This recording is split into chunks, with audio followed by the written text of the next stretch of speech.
Renegade River in Spring Lake wants to buy your used handguns and hunting guns. Renegade River, your hunting, camping, and survival store. Stop in and check out their new and used firearms, sporting goods, Army and Navy supplies, and survival gear. Downtown Spring Lake, next to the police station. Be a survivor, not a statistic.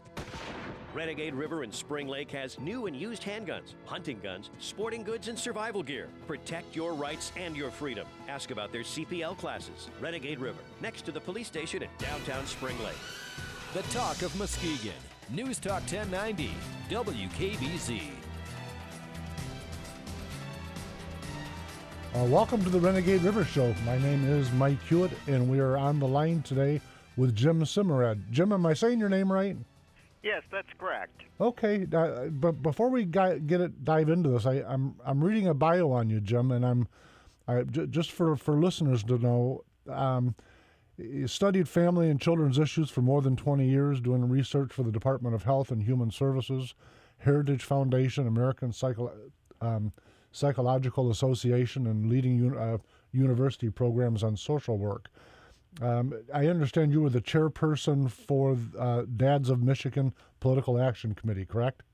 That's correct. And you spent a wee bit of time in the U.S. Navy, correct? I have 30 years in the Navy. That's a wee bit of time. Jim, just for listeners, kind of the background of the show, just to give everyone more specifically you. Typically, this show is talks. We're talking with state senators and various folks that are legislative or candidates for legislative office and politics in general down that path. But one of the things that's been a reoccurring theme throughout the year and a half or so of this show is my belief that we can't save America regardless of whether a person's left or right and all of that. I think anyone looking can see that America's in some trouble, and I'm convinced we can't save America unless we save inner cities. We can't save inner cities unless we save the American family in total. And so when I start drilling into the numbers of the American family, I say, okay, what's the real problem? And I look at the statistics of suicide and runaways and people who are in jail that are the children that are from single parents. And I'm not, by the way, listeners, I'm not targeting single parents in the negative, but I'm saying that finding a path to get young people a relationship with dad and mom is crucial. It's just I can't implore enough that all the rest of the politics that we talk about on this show, in my mind, sits upon us trying to resolve the problems that we're facing in the American family. Now, Jim, you're a lot more read and experienced on this topic, but you think I'm right or am I wrong, or what do you think? Yeah, a lot of it is traced back to a breakdown in the family, which is, I don't want to say encouraged, but the system creates that to a large extent. It does. I have to tell you, I've listened to different shows and I've been involved in different forums. And in fact, my first introduction to politics was I sat on a small group organization that was called Voices for the Children of Divorce. And at that point, our agenda was with that little organization was not to take a political position on behalf of the mother or the father, and not to be a father's rights advocacy group or mother's rights advocacy group, but moreover to find out what was going on with the children. And it was one of those things that the more I looked into it, the more scary it got. I mean, the numbers are just horrific, and I don't know anybody, including myself, that hasn't been touched by this that's going on in America with our family. What do you think? What's the path out of this? Is there a best course forward? Well, you have to deal. The situation is what it is right now, and so public policy has created the environment that we've got today with the system. So we have to think in terms of what can we change right now to try to rebuild some of the connections with the family and the connections between the parents and the children. It's overwhelming in support that children that have both parents involved flourish. And so I was just looking, South Dakota is making some progress on shared parenting legislation. And that's really a building block for help reconstructing the family and rebuilding America. And if we can do that, we're going to start seeing the extended family and the nuclear family, flourish. I don't know if we're ever going to reverse this trend on divorce. That seems like it's I don't know. I think that's probably here to stay, but we can at least create a civil environment in a post-divorce or post-breakup environment. It's a fascinating thing when I look at just the numbers. I'm looking at marriage and divorce numbers just for Michigan in 2012. 56,000, just a hair over 56,000 marriages.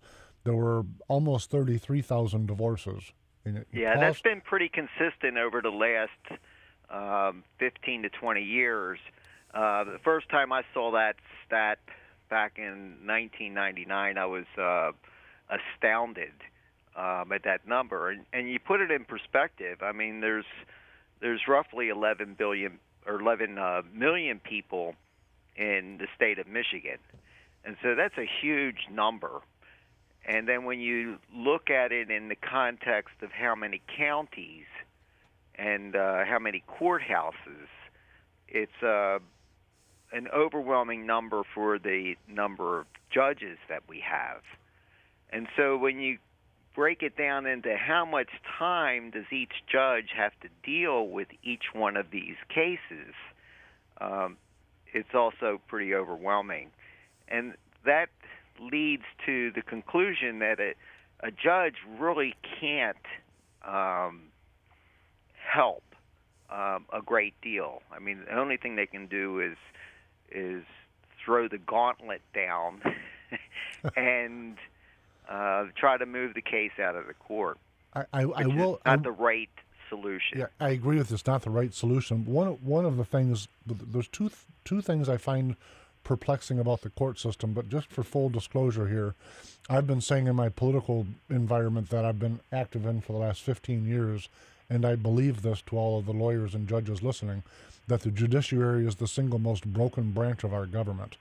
I say that because if we look in a dialogue, just a family court for a moment, if you look at how marriages or divorces, as it were, are handled in a rural community versus Grand Rapids or Flint or Saginaw, etc., it's an incredible thing to me in as much as how they, and by the way, I don't have an answer. So while I'm saying this, I'm finding a little bit of echo of my own rationale. But to say that we have an adversarial relationship and then throwing it into an adversarial structure and expecting to have a positive result, to me is insanity. You get lawyers involved, and of course they're not all of them. I don't want to paint with a huge brush, but enough of them see these things solely and only as money, and so they will literally foster and foment the anger that happens between divorcing partners, and the only one that's paying the people paying the price are the children. Yeah, you presented two dimensions to this. One is the judiciary, and the second piece was with the attorney system. And I'd like to talk a little bit about the judiciary. For the audience that's not very familiar with it, we start with our for the individual's perspective, their local court. But they ultimately report up to the Michigan Supreme Court. And I watched the dynamics of the Supreme Court pretty closely. Chief Justice Robert Young right now is, very understanding of the some of the tensions, especially in the family court, he's worked that venue before, and it's to our advantage that he is the Chief Justice right now. Maura Corrigan, the former Chief Justice of the Supreme Court of Michigan, is now over the Department of Health and Human Services, and she's leading that. And we had several meetings with former Chief Justice Corrigan, and we helped her to understand a lot of these dynamics. And I'm very happy that she's leading that. She's also brought over former Senator Hardiman to her staff, who's also very sensitive to a lot of the dynamics in the court. But they can only do so much at the Supreme Court level. Once it gets down into the local courts, and we continue to get reports on judges that maybe they just don't have the education or the awareness. They're maybe jaded by their own personal situations within their extended family. But this election cycle, we always take advantage of the election cycles and try to insert some judges. Over your area, Judge Kempton is over there. We helped him get elected. And then there's some judges in some of the other counties that we're going to be working to at least send a wake-up call to them. Second dimension is in the attorney process. And, not all attorneys are skilled or even sympathetic or understanding of the consequences with their representation of their clients. I mean, they're trained to advocate for their clients and their clients to win. And that's, the whim of the individual parent is sometimes selfish. It's vindictive, and it's not really thinking about the long-term effects on the kids and what's really best for the kids. And so there's a lot of tools in their toolbox to create an adversarial environment, and there's not any mechanism to correct that. So judges or attorneys are going to have a tendency to use those tools, which creates an adversarial environment and basically puts gasoline on the fire. But there are other attorneys that will try to, build a more congenial environment, professional environment for their clients.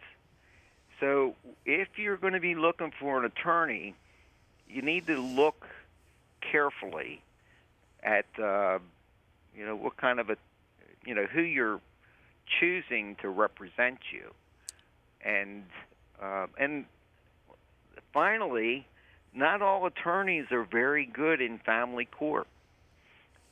They'll advertise that they'll represent you and they'll do a great job, but when it comes to actually being effective, they're not necessarily effective. So I'll pause. It's been my experience, Jim, that, and I think you touched on it, that, and I'll take it from both points that you did also.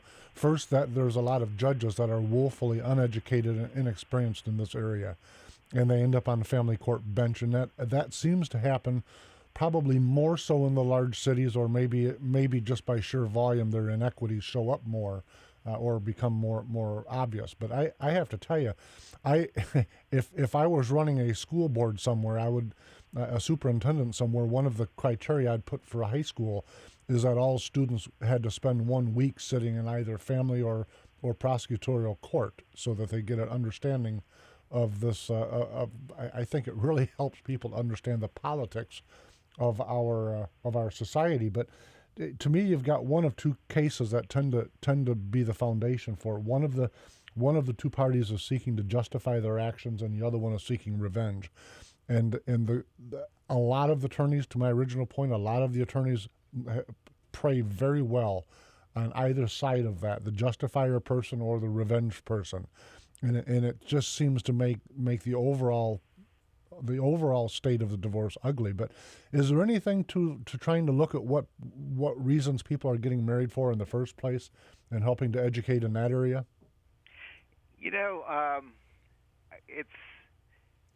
It's still amazing that marriage is still a popular thing. Obviously, It defies a lot of logic, people doesn't have it? chosen to postpone marriage, and many people have chosen to live together before they get married. Uh,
it's overwhelming statistics that show that the married couples uh, fare much better economically. I mean, that's still, um, been published here, even with the latest statistics. And couples that live together, the probability of them separating is still pretty high. I mean, once people get married, have a tendency to kind of work through the some of the bumps, the initial bumps, and then try to. There's more programs out there to try to help them understand the other spouse better, and then children, flourish much better in a married parent situation. No question about They it. do better in schools. Not to say that you're not going to do well in school if you're in a single parent household. I mean, there's many people that many kids that do well in a single parent household, but from a statistics standpoint, the children are going to do much better in a married. No question about it. Hey, Jim, we're going to go to a break, and when we come back, we're going to talk a little bit about those statistics. Folks, we'll be right back. This is News Talk 1090 WKBZ.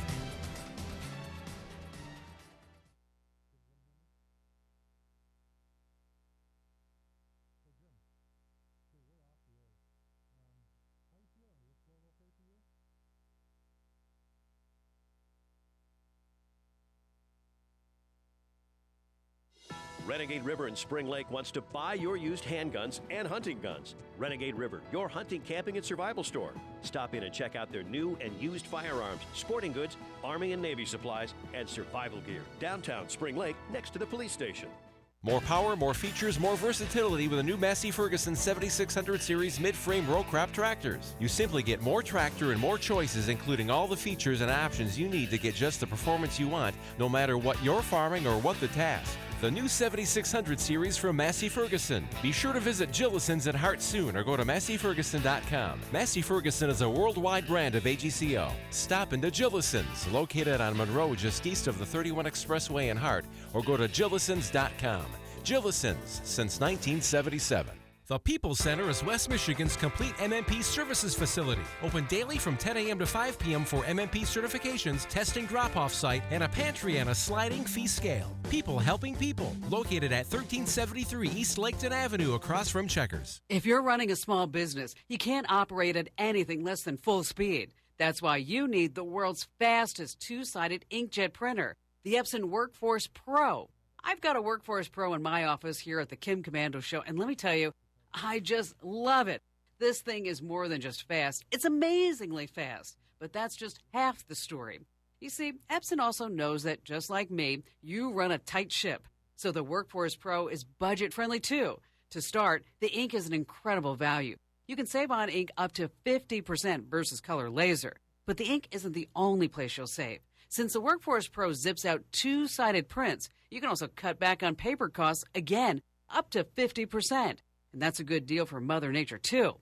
Less paper means you're saving those trees, my friends. So do what I did. Put your small business into overdrive and save money, too, with the incredibly fast Epson Workforce Pro. Epson, it's built to perform.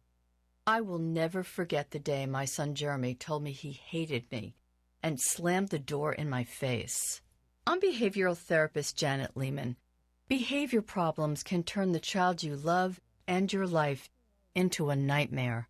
That's why my husband James and I created the Total Transformation, the step-by-step program that shows you how to fix the worst behavior problems and get your child to respect and listen to you again. No matter what the behavior, defiance, backtalk, angry outbursts, disrespect, we can help you stop it. Now you can get the Total Transformation for free. All you need to do is get the program and let us know how it works for you. You can keep it forever for free.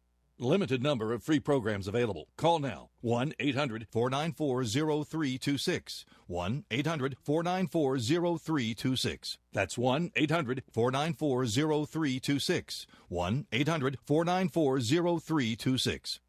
Be a survivor, not a statistic. Renegade River in Spring Lake has new and used handguns, hunting guns, sporting goods, and survival gear. Protect your rights and your freedom. Ask about their CPL classes. Renegade River, next to the police station in downtown Spring Lake. News Talk 1090 is the talk of Muskegon.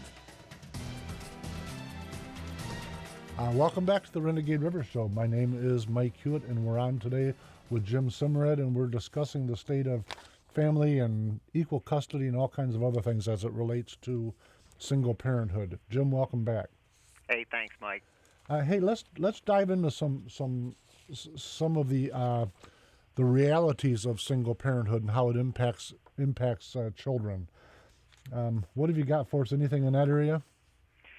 Well, I'm looking at this. I'm focused on real statistics. I'm an engineer by trade. So there's a lot of numbers that get thrown around out there that just, frankly, aren't correct. And even some of the studies that are performed, they use more like voodoo, statistics.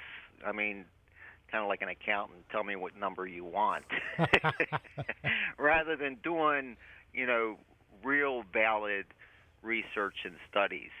And so, why marriage matters? I'm looking at this one. I have 49 references, and these are real valid studies, and they go from mid-90s to current day. But the overall single and divorced women are 4 to 5 times more likely to be victims of domestic violent crimes in any given year. I really that sounds like it's focusing on women. I'm also involved with all the study of Violence Against Women Act, and we know statistically that women or men are almost as often victims of domestic violence, but that's the paradigm is still out there that it's just a woman thing. Tell me, Jim, before you go forward, just to make sure that I've got a handle on it. The way I understand that math, in fact, I've got a couple of sheets in front of me now that list the same things, and most of them are directed at single mothers. In fact, I've used this sheet of information on shows gone by.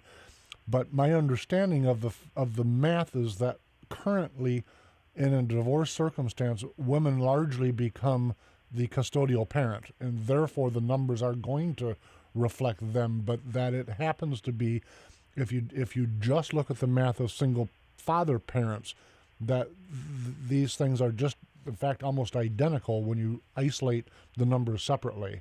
And I say that because I know the numbers reflect women, but I don't think this is about women. I think it's about human nature in general. Do you agree with that, or do you think I'm I would off in the agree weeds? with that. It's when it's unfortunate, but you look at the definitions of violence, domestic violence, etc. It takes two to fight, and usually the violence is going two ways. It just gets reported that the both of them end up with the label being violent, and by definition, the father is typically removed from the situation. Whoever's physically larger, right, which is most frequently the father. So the number gets skewed toward the men being the more aggressive and violent people. What's always fascinated me about divorce, and this is just an insight while you're talking, but you'll have a couple that'll live together for 8, 9, 10, 12, 15, 20 years, sleep beside each other, have kids, eat dinner for all of that time, go on all kinds of vacations, but then when they're going into the divorce process and forever thereafter, whoever's talking about the opposing person almost always talks about their former mate as if that person was an absolute Danubian slime devil, and they'll a lot of times will do it to the children. So you've got a mother or a father talking about the other parent that's not there. So they're telling their child, half of you is an absolute dirtbag, and you think, wait a minute, what the heck kind of message is that?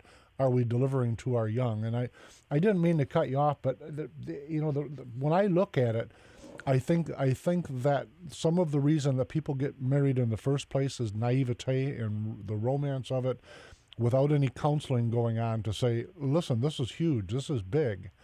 And I'm very much an advocate of marriage, but equally I'm an advocate of people being individually responsible. And it seems like with each generation, people become more of an immediate gratification society, and they find themselves less and less personally responsible for their own activities, and the kids are paying the price for it, and it shows up in all the numbers you've got in front of you and that I've got in front of me.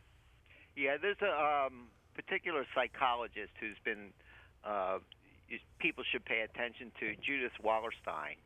And Wallerstein found that 15 years after the divorce, while 80% of divorced mothers and 50% of divorced fathers felt that the divorce was good for them, 50% of the fathers, that means 50% of the fathers didn't think. Only 10% of the children felt positive about it. Right. So, we got a lot of damaged, kids around here. There are people who are now adults, the millenniums, and they're saying, geez, this was so bad, I don't want to get married. But we still find the millenniums are still, wanting to get married at some point. They're just waiting a long time. I'm wondering, though, if it's like other things where, so if we were talking about a child being sexually abused, often that child grows up to become a sexual abuser. And I'm wondering if that same thing holds true. So if a child is born into a dysfunctional marital circumstance does he or she become less able to have a healthy relationship or marriage later in their life? Am I asking that question right? Well, I heard two things there. One is about the sexual abuse, and the second one is about willing and able to get married. I mean, we know that the children of divorce have a tendency to wait longer to get married, or they might get into a stable relationship. We're also seeing a lot of those the millenniums choosing to stay with their parents much longer, living at home. It's harder to get them out of the house. Yeah, I've talked about that along the path where you've got, and you're in the military, so you may or may not smile at this, but nowadays we're saying, how long can we keep Joe or Sally, the child, on our insurance at 26 years old? And I'm thinking, 15 or 20 years ago, that person could have been a colonel in the Army, or now they got to stay on mommy and daddy's insurance. We've got a really developing and changing society rapidly. Yes, we do. It's interesting to see the dynamics. I wanted to go back, and we were talking about the divorce thing a little bit, and I mentioned, not on the air here, but separately, about the how the process can make people just their fear, their nervousness, their anxiety just reach a point that is just overwhelming. And so this word term has come up called narcissistic. And I know when I first got into this, I was going through a divorce, and it still haunts me 20 years later, but I've learned from it, and I've committed to actually trying to help parents who go through this. I wish I had the tools then that are available to parents today. I mean, there's a lot more tools, and especially with the internet right now, there are so many resources out there to help parents be civil and to help focus on their children and what's best for them. Because I just read, only 10% of the kids feel like it was a good thing. We should be concentrating on how can we improve that number. If the parents are not going to stay together, at least have kids, feel better about it. And so there's a lot of more tools about it. I know when I went into court, I didn't know what was going to happen, and that creates a lot of fear. And so parents should educate themselves first on what's going to happen to them, and how do you approach the court, and how do you approach your attorney. And so they should read up and study this and find a good resource, a person, not necessarily a counselor, but go to one of the groups. I mean, Dads and Moms PAC, or Dads and Moms of Michigan, or Child's Rights, or there's a lot of them that have emerged, and get acquainted with some of the groups that will help you understand what to do, what not to do, not just for your own advantage, but think of it in terms of the advantage for the children, and how you can go through that divorce process quickly, or non-adversarial, or at least try to remove some of the adversarial elements from it, so that once you get into a judge, and I'll tell you one tool that most parents, you talked about the $30,000 a year to choose divorce, most of them will not go into a court with a parenting time plan, and their attorneys will not encourage them to develop a parenting time plan, which, if you went through and developed a parenting time plan, you're going to hash out at least 90% of the areas that you disagree in. And then the other, I always say it's even less than 10%. I mean, there's typically a couple issues that parents are really dig their heels in and, really start the fighting. But if you can get it down to just a couple issues that you disagree on, you can disagree on those while still having, a great co-parenting relationship with the children. And then you can duke out the other couple issues and hopefully keep the kids out of all of that. It seems, though, Jim, that too often, and I don't know the statistics, maybe you do, but I think a large majority of the time, one of the parents is using the child as a debriefing session to find out what's going on in the out parent's world. And so the child comes home from a visitation and says, "Jeepers, I don't want to say anything because I'm stuck here on this. The only thing that's missing is the lie detectors test when they come home for a debriefing." And on the other side, you've got someone justifying their actions by saying your mother or your father is an absolute, and then a whole slew of just outrageous accusations and names. And so I add this back into the mix because a lot of times at this early stage, the people, frankly, haven't got beyond themselves to try to be adults for their children yet. And the court seems to, again, with that adversarial role, doesn't foster calmness and reason. It fosters exactly what we're talking about with justification and revenge. Yeah, there's a whole science that's emerged out of all of this, and I'm delighted to see that it's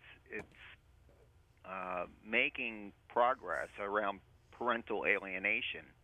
I believe that's what you're referring to. And the American Psychological Association for years would not even acknowledge it. But in the last round, over this last year, the American Psychological Association has taken it up, and they have begun writing definitions around what parental alienation is. And parental alienation is really not a parent thing, it's a child thing. It's the child being alienated from one of the parents. And it's, anyway, they haven't approved it as an actual ailment, but they have acknowledged that it does exist. And there's a couple great websites out there on parental alienation. What happens, the child has an affinity for one parent to protect that parent and stand steadfast with that parent at the expense of the other parent. And, it's not only harmful for the parents. I mean, if you've ever been alienated from your children, it's horrible. Absolutely is. But it's also horrible for the kids. And how that happens. I'm a big proponent of Tony Robbins, and he talks about communications. I mean, you don't have to say things directly to your kids. I mean, your actions, your behaviors, all that nonverbal stuff is communicating to your children. It certainly is. Jim, I've got to stop you for a minute because we're going to go to a break. When we come back, we'll pick up with that, and then we'll talk about some of the things our legislators could be doing. We'll be right back, folks. Great, thanks.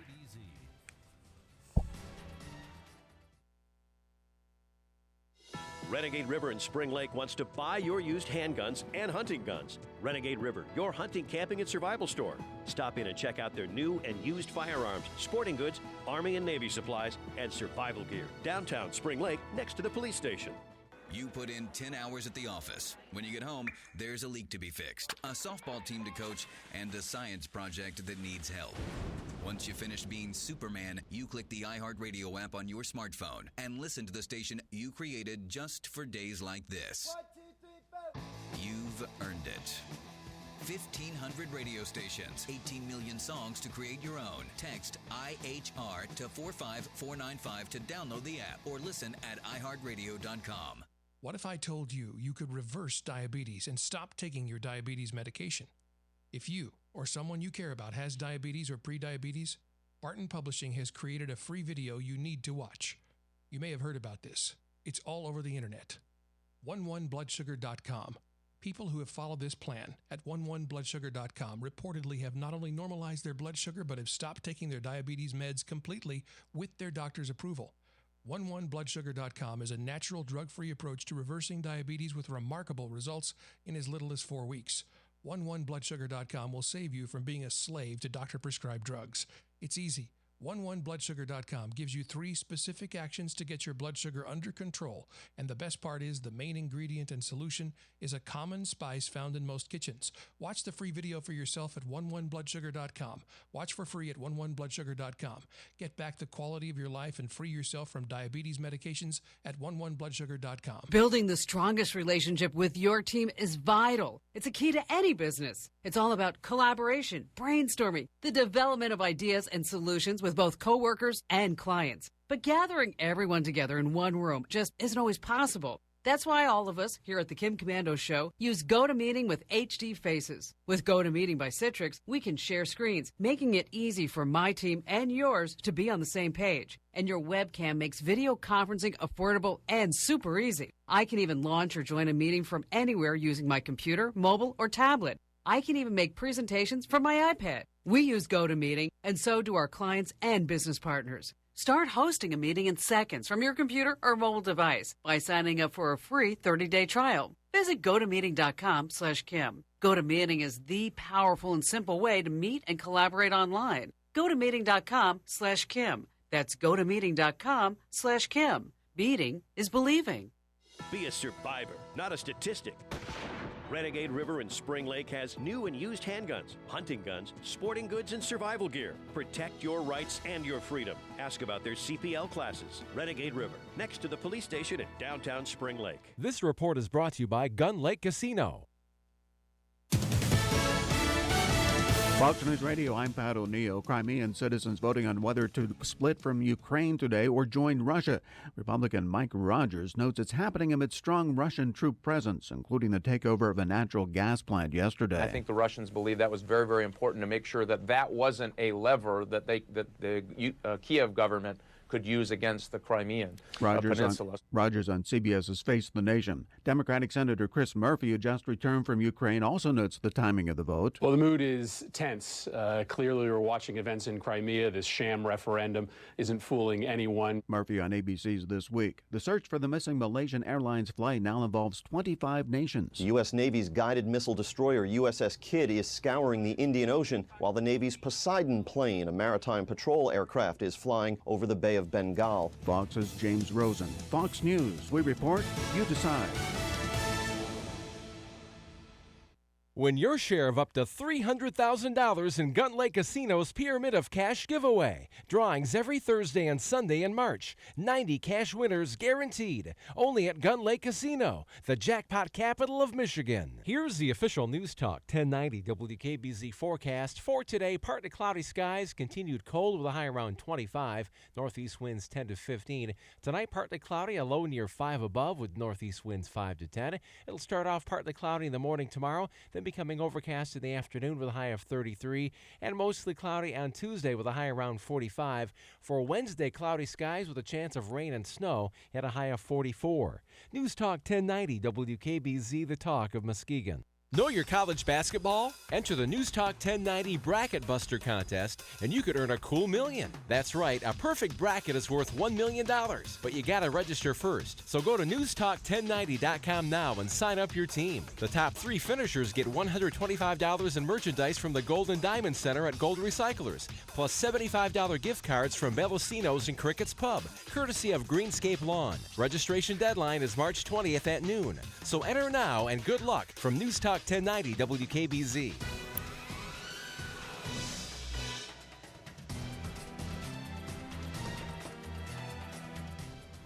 Welcome back to the Renegade River Show. My name is Mike Hewitt, and we're on the line today with Jim Semerad. Jim, welcome back. Thank you, Mike. Hey, Jim, what I wanted to do with the little bit of time we've got left, if I could segue a little bit, typically this show has a whole bunch of candidates on and current elected legislators. And during the next few months, I'll no doubt have a whole bunch more on as we head towards the primary and then the general election. And so I'm looking at your resume. You've got a huge amount of experience here. What should I be asking these candidates in legislators as they come across contact with me on this show? What's the solutions to these problems, at least from Lansing's point of view? The question that is at the top of our questionnaire. We have a questionnaire that we give to candidates and ask them to complete. And the first one is their position on shared parenting and whether they agree that shared parenting is the best thing for children. There's a legal term called presumption of shared parenting or significant parenting time, which should be one of the very first questions. And, Mike, I'll send you over our list of questions because if you are going to interview the candidates, these are not just questions we came up with. These are questions that folks all around the country agreed are the right questions to ask the candidates. What's interesting is most of the candidates would agree that shared parenting is in the best interest of children. But they haven't been effective in changing the system. It's just, to me, it's almost amazing because I think if you go out and do the famous person on the street interview, the lion's share of people that you talk to that are not in the middle of it agree that shared parenting is the logical course, best course for children until they're in the middle of it. And then, of course, they're the only parent in the whole entire world that could possibly do good for their child, especially not their almost former significant other. And I think that the legislators aren't any different, that if they've been through it themselves, then they certainly understand it once they get beyond it. But it seems that there's this time where everyone loses their common sense when it directly impacts them. But I will look forward to using or looking at your sheet and using some of your questions from it. In fact, we'll start next week with the very first candidate that we're going to have in our targets. And by the way, once all these folks get elected, then the goal will be to get them back on here. So, okay, this is what you said to me. Are you doing it? Right. That's the part I'm looking forward to when they actually take a stand. I got a text while we were at commercial that said I sounded like I didn't support family or marriage rather, and I have to tell you folks on that. Anyone who listens to the show knows that I tend to be a little bit conservative. That said, divorce has touched me both personally. I've been divorced, and my parents were divorced. Having said that, I am a huge proponent of marriage, and I think that it's the foundation of saving the American family. This is why I invest as much time as I do to saying what's going on with children of single parents, regardless of the parent's gender. We have got to, as a society, get our heads and our hands around this problem. I think it's a crisis. Some people think it's a political inconvenience. To me, it's an absolute crisis. And every generation is getting worse, not better. And how we're handling it appears to me from the outside as getting worse, not better. Yeah, I would agree with you, Mike, and I agree with all your points there, too. I mean, marriage, I'm a strong proponent of marriage. I'm remarried, and it's not always rosy, but I tell you what, it's a whole lot better than being single. Yeah, So. I certainly I agree with that. But when there are children involved, I mean, again, you're far more educated in this area than I am, but I think it's important for young people to know that they come from love, and that they, one of the things I wrote down when we were going to break before that I wanted to touch on is security. You were talking about sometimes, in fact, often, children will lean towards one parent or the other, and that causes the out parent, if you will, to feel terrible. And how can you have your own child reject you? But I think a portion of that is that there's an inner need for young people, children especially, but probably everybody, to feel a sense of security, and they have a tendency of leaning towards the person that makes them feel more secure. It isn't a lack of love for either. And I'm touching on this because one of the things that I think causes the huge train wreck of a communication breakdown is that parents will misinterpret some of these things. So it isn't that the child is rejecting you, it's that the child is desperately seeking security. And for whatever reason, the person that they're leaning towards, and maybe they're wrong, by the way, but the person that they're leaning towards is who they believe there's some security involved. Am I thinking right? Well, I think of even adults. I mean, when there's a lot of conflict, you seek shelter. Absolutely, absolutely. You try to find the place that's going to, insulate you the most from all that conflict. So kids aren't. I mean, we're still like kids when we're adults. Yes. Sometimes I kind of make the analogy of it's like losing somebody in your family. When my dad passed away, it was a significant, overwhelming thing for me. Yeah. But then the comparison I make is that he didn't make a choice to abandon me. And I think sometimes very young people without a lot of experience in life feel like the parent that's leaving has made a choice to abandon them. Yeah, I agree. And I'm talking about these issues because for parents, both parents, to really help their children have a foundation, they've got to sit down for a minute and get beyond their own selfishness and say, what are we doing to our child here? And let's get our hands around it. Because if you look at it from the child's perspective, all that they've known is blowing apart. It just is. Now, they can get hung up in the current drama going on, but the reality of it is that all of their 7, 8, 9, 10-year-old children, typically somewhere between 1 and 9 years old seems to be the age where that happens. And literally, mom and dad's their entire world, everything. And I don't think the parents pause sometimes to think, hey, we're the whole world here. Let's stop shooting at each other for a minute and get a little bit less selfish about it. Yeah, let's just summarize. I mean, if we know, I mean, we do know that children in a married household fare much better. And if it's all of a sudden going to be destroyed, it's not going to get better. So you're in for some rocky road. Right. So, I think that's a fact. Jim? What's the current status of Michigan law?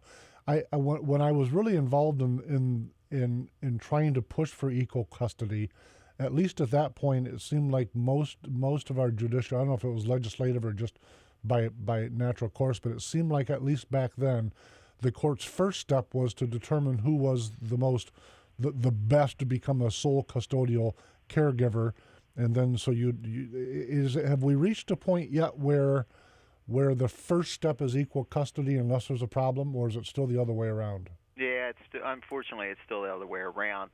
But you've opened a door for me to provide the audience here a couple data points.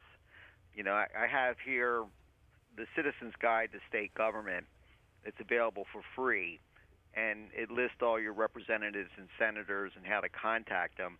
And there's two important committees in both the House and the Senate. First one is the Families, Children's, and Seniors, and it has a similar name in the Senate. It's Families, Seniors, and Human Services. Second one is the Judiciary Committees. So those two committees in both the House and the Senate have a big effect on what legislation gets passed through. Shared parenting bill has been out there. We also authored bills on parenting plans, pre-marriage education, and they've gone as far as the Governor Granholm's desk, but she refused to sign them.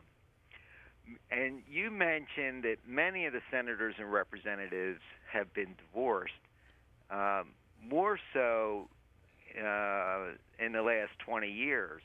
So we find a climate up there in the Senate and the House that really kind of supports this, but there's still a little nervous about moving legislation forward. The legislation that is moving forward right now, there's two two themes.